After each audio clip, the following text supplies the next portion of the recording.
Shalom, salam sejahtera bagi Bapak Ibu, Saudara-saudara, anak-anak yang dikasihi oleh Tuhan Yesus Kristus. Berjumpa kembali bersama saya Pendeta Eka di dalam renungan firman Tuhan pada hari ini, hari Kamis 14 Juli 2022. Sukacita dan damai sejahtera dari Tuhan Yesus kiranya menyertai kita sekalian, puji nama Tuhan. Sampai pada pembacaan firman Tuhan hari ini, yakni Amsal yang ke-15. Kiranya firman yang kita baca dan renungkan sungguh memberkati hidup kita sekalian. Baik, sebelum kita akan belajar dan merenungkan bagian firman Tuhan bacaan hari ini, kita akan berdoa. Tuhan Bapa di surga, terima kasih atas kasih setia Tuhan, pemeliharaan Tuhan kepada kami. Kami mau terus dekat dengan Tuhan, karena dekat dengan Tuhan kami tenang. Kami boleh merasakan berkat dan penyertaan-Mu yang memberikan semangat kami menjalani kehidupan. Karena itu kami mau terus merenungkan sabda-Mu, Kau yang berfirman, Kau yang memampukan untuk kami dapat memahaminya, Kau juga yang terus menolong kami dan memampukan kami untuk menggenapi apa yang telah Tuhan firmankan dalam hidup kami, sehingga nama Tuhan dipermuliakan dan hidup kami pun boleh menjadi berkat bagi sesama. Terima kasih Bapa, inilah diri kami sedia belajar firman Tuhan. Demi nama Tuhan Yesus kami berdoa. Haleluya.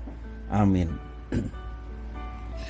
Amsal 15 ayat 1 sampai 33. Jawaban yang lemah lembut meredakan kegeraman, tetapi perkataan yang pedas membangkitkan marah.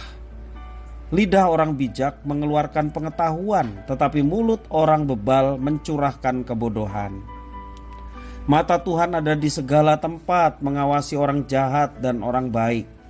Lidah lembut adalah pohon kehidupan, tetapi lidah curang melukai hati. Orang bodoh menolak didikan ayahnya, tetapi siapa mengindahkan teguran adalah bijak. Di rumah orang benar ada banyak harta benda, tetapi penghasilan orang fasik membawa kerusakan. Bibir orang bijak menabur pengetahuan, tetapi hati orang bebal tidak jujur. Korban orang fasik adalah kekejian bagi Tuhan, tetapi doa orang jujur dikenannya. Jalan orang fasik adalah kekejian bagi Tuhan, tetapi siapa mengejar kebenaran dikasihinya. Didikan yang keras adalah bagi orang yang meninggikan jalan yang benar, dan siapa benci kepada teguran akan mati. Dunia orang mati dan kebinasaan terbuka di hadapan Tuhan, lebih-lebih hati anak manusia. Si pencemooh tidak suka ditegur orang, ia tidak mau pergi kepada orang bijak. Hati yang gembira membuat muka berseri-seri, tetapi kepedihan hati mematahkan semangat. Hati orang berpengertian mencari pengetahuan, tetapi mulut orang bebal sibuk dengan kebodohan. Hati orang berkesusahan buruk semuanya, tetapi orang yang gembira hatinya selalu berpesta. Lebih baik sedikit barang dengan disertai takut akan Tuhan daripada banyak harta dengan disertai kecemasan. Ayat 17. Lebih baik sepiring sayur dengan kasih daripada lembu tambun dengan kebencian. Si pemarah membangkitkan pertengkaran, tetapi orang yang sabar memadamkan perbantahan. Jalan si pemalas seperti pagar duri, tetapi jalan orang jujur adalah rata. Anak yang bijak menggembirakan ayahnya, tetapi orang yang bebal menghina ibunya. Kebodohan adalah kesukaan bagi yang tidak berakal budi, tetapi orang yang pandai berjalan lurus. Rancangan gagal kalau tidak ada pertimbangan, tetapi terlaksana kalau penasehat banyak. Seseorang bersukacita karena jawaban yang diberikannya, dan alangkah baiknya perkataan yang tepat pada waktunya.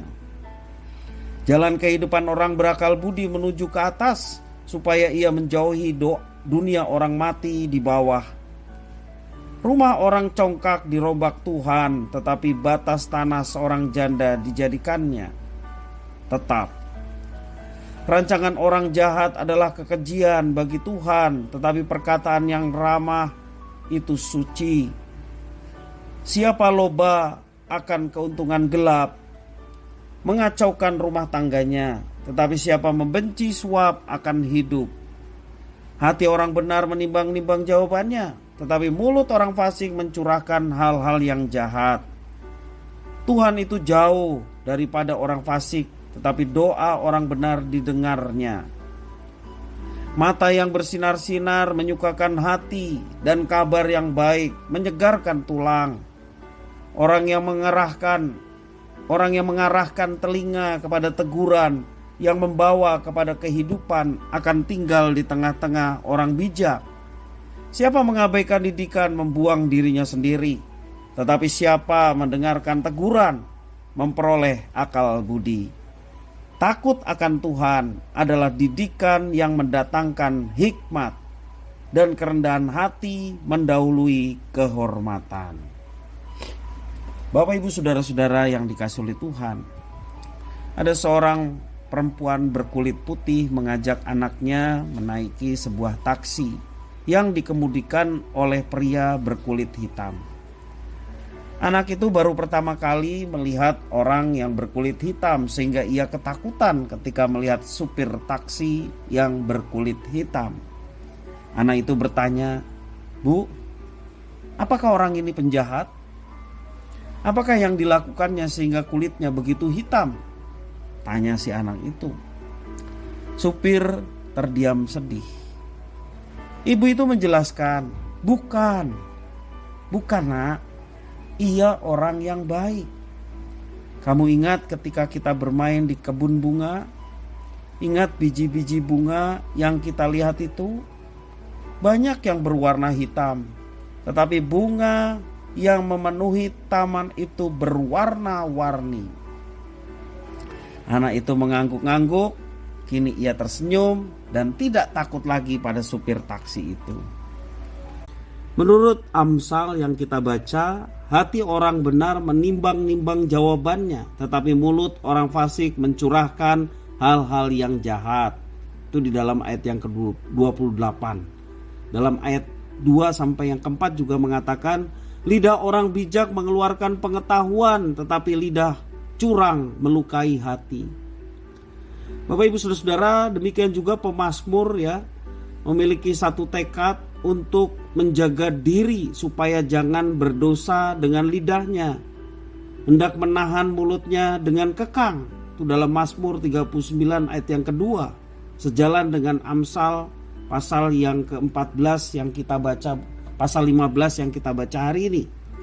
Juga di dalam Mazmur pasal 141 ayat yang ketiga, pemazmur memohon Tuhan untuk mengawasi mulut dan berjaga pada pintu bibirnya, supaya dijagai perkataan yang keluar dari mulutnya adalah perkataan yang tidak menjadikan dirinya berdosa. Banyak orang menggunakan mulutnya untuk mengucapkan kata-kata yang melemahkan dan menghancurkan kehidupan orang lain. Ada yang mengatakan bahwa lidah itu seperti pedang bermata dua. Begitu tajam, bahkan bisa menghancurkan orang lain dengan lidah, yakni dengan perkataan. Setiap berbicara dari mulutnya keluar yang namanya silet atau pisau atau bahkan golok, yaitu perkataan yang menyayat, menyakiti, melukai, dan memedihkan perasaan orang lain. Kalau di zaman sekarang ini bukan saja mulut yang bisa menyakiti hati orang lain, tetapi jari kita dalam menggunakan media sosial bisa menyakiti orang lain. Kita membuat status, bukan status dengan perkataan atau tulisan yang membuat orang menjadi bertumbuh iman dan rohaninya, tetapi membuat status untuk menyindir orang, untuk menyakiti orang lain, mengungkapkan isi hati dan seolah-olah dirinya paling benar. Dan itu banyak sekali orang yang menjadi masalah dan menjadi sakit hati oleh karena tulisan-tulisan orang di dalam media sosial yang tidak memiliki kebijaksanaan. Bapak, Ibu, saudara-saudara yang dikasihi oleh Tuhan, mari kita senantiasa berhati-hati dalam menggunakan mulut kita. Hendaklah kita menggunakan mulut secara bijak, sehingga jawaban dan penjelasan kita dapat memberikan jawaban penjelasan yang membangun, yang memberi kekuatan kepada orang lain, membangun kerohanian orang lain semakin mengenal Tuhan. Perkataan yang keluar dari mulut kita adalah perkataan yang menenangkan, yang menyejukkan suasana. Bapak, Ibu, saudara-saudara yang dikasihi oleh Tuhan, mari kita senantiasa meminta pimpinan Tuhan sehingga kita dapat mengeluarkan perkataan yang demikian bijaksana, menguatkan orang, membangun, dan juga menyejukkan suasana.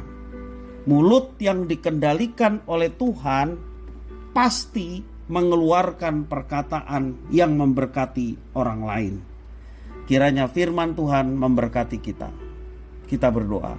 Tuhan Allah Bapa di surga, terima kasih atas firman Tuhan.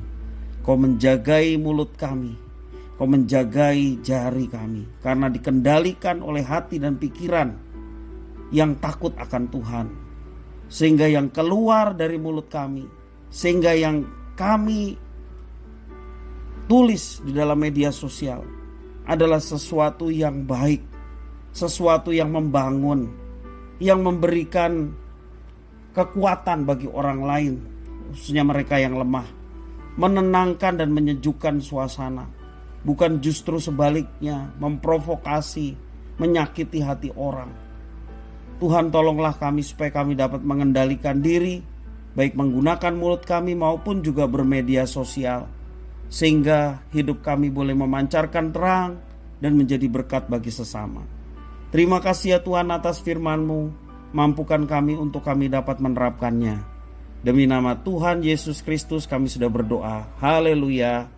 Amin.